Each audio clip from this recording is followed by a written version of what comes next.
In case you may not be aware, charging an electric vehicle doesn't always require expensive public chargers. Batteries can be swapped, cars can pull up to a charging pad, or mobile charging service can come to the driver's home or business. The recent legislation, it calls for the build-out of this nationwide massive public charging system. But let's be honest, it's going to take time, and it's not going to get to everybody everywhere all the time, because it's going to be almost impossible to try to judge or support places where people may buy electric vehicles. Let me give you an example. In this state, in the state I live in, the state of Iowa, there are electric vehicles in all 99 counties.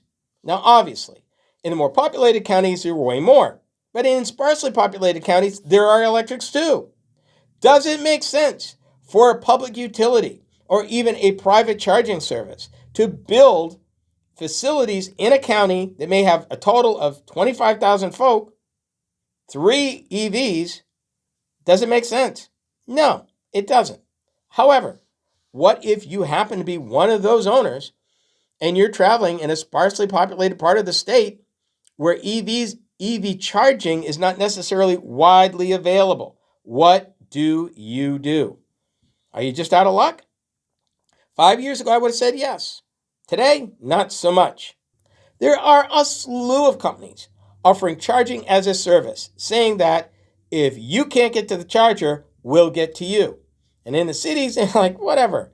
But in rural parts, particularly if you live in a rural apartment building where you don't have the facilities, or you don't own a home, or you rent the home, and the landlord is unable or unwilling to install an EV charger. They don't want to spend the money, or they don't want you to spend the money because they don't want the next person who may rent that facility may not need it, may not use it, may not want it.